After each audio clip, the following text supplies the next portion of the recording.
everyone, happy day 241.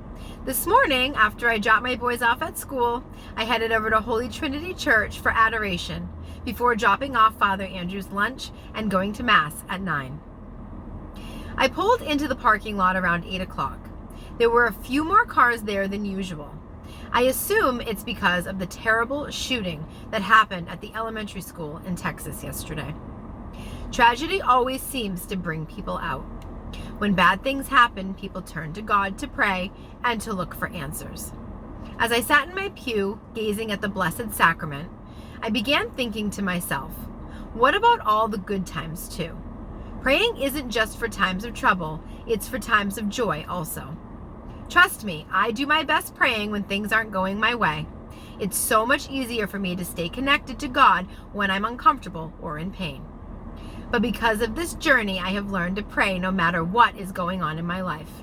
I must strive to pray without ceasing, as St. Monica did.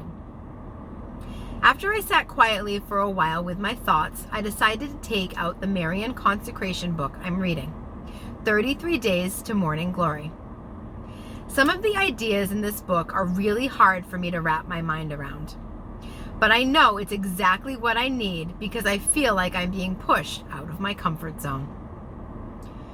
One of the ideas this book talks about is giving my prayers to Mary.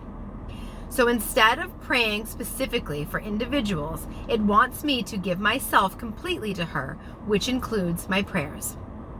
When I first read that, I immediately put up a wall and thought, no way. I have a list of people I pray for daily, which includes my husband and children. How am I not going to pray for them? Since I'm the one putting in the work, I want my prayers to go to whomever I choose. Makes sense, right? Well, I thought so until I read more. And the more I read, the more I began to understand. By allowing Mary to have control, there's my favorite word again, means she can help those in most need. Maybe there is a man in China that is full of fear while breathing his last breath and needs my prayers. Or maybe there is a mother in Texas that has just lost her 9-year-old child to an awful shooting that needs my prayers. After I finished the chapter on what I like to call, let me show you how selfish you are, I sat there in the pew with two choices. One, I could continue what I'm doing, which is good. Or two, I could try something different and see where it takes me. So with extreme reluctancy, I gave Mary everything I had. With my remaining 10 minutes, I prayed as many Hail Marys as I could, and I gave them all to Mary. I walked away from adoration this morning with a little less of me, but a lot more of him.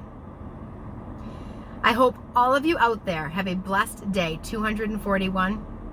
Please know that I am praying for you always, and I will see you tomorrow.